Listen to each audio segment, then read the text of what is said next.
Hey, Flex Nation. Mike Erlob here with Flex Physical Therapy, and I wanted to take this time just to share some thoughts with you. I just recently had a birthday. Last week, last Monday, I turned 49. And, as we get a little bit older, we start contemplating our lives and we start thinking about things. And, I'm no exception. The big 5-0 again is right around the corner.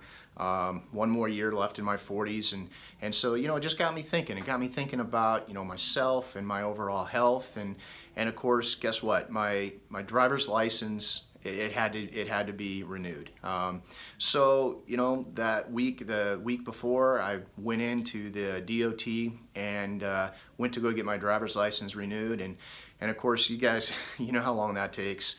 I go in there and I pull my number and I sit down and I'm waiting, and next thing I know, it's been an hour, it's been an hour and a half, and it just got me thinking. I'm kind of looking around and I'm realizing how much we sit. I believe that movement is life. Our bodies are meant to move. We're designed to move. Our bodies that are designed for this purpose do not do well when we're immobile, when we're not getting up, we're not doing things, we're not moving around. We start to deteriorate really, really fast. All you have to do is look at what happens if you take your car and you park it in the garage and you do nothing with it for months. It starts to deteriorate. It will start, the valves will start to go bad, the seals, all kinds of things will go wrong with it. Look at what happens to a house that nobody lives in, that nobody's maintaining, that nobody's doing anything with. It also deteriorates rapidly. The human body is no different. You see, so as I start looking, I start thinking, you know what? I'm no exception. I need to start moving. We give movement, and movement is life, and I firmly believe that holds true. You see, sitting, the amount of time that you sit has now started to become a #1 health concern.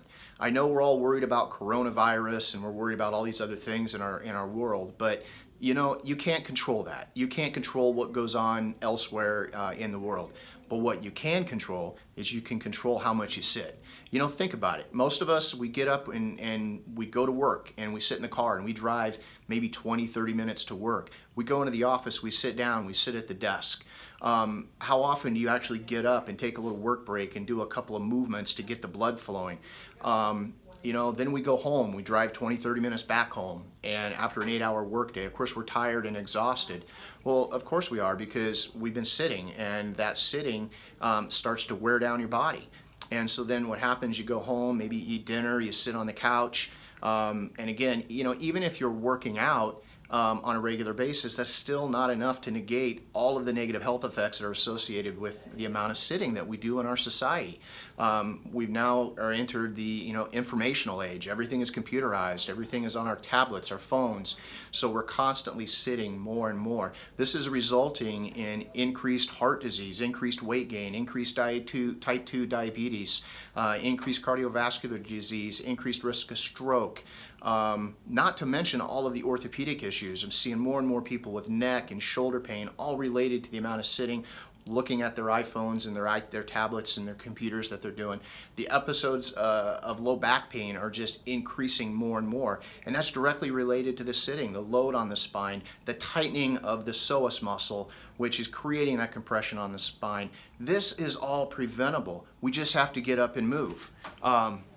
And that's what I'm doing right now, is I'm just getting up in my office and I'm moving around. I'm taking a little work break.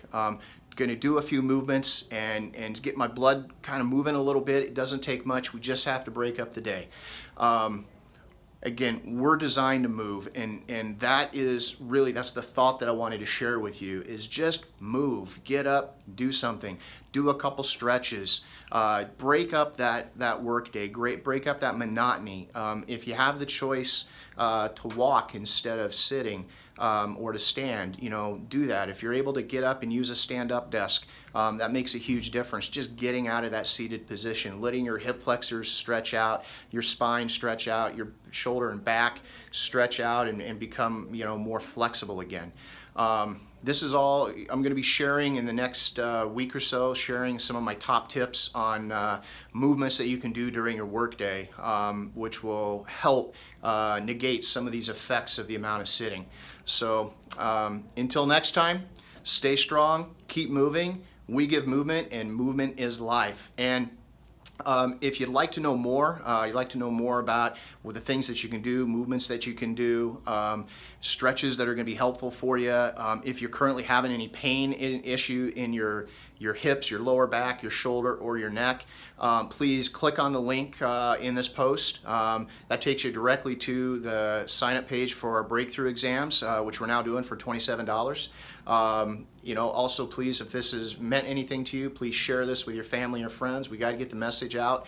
Our bodies are meant to move. We got to get up and move to stay healthy. Till next time, we'll see you later. Flex Nation, take care.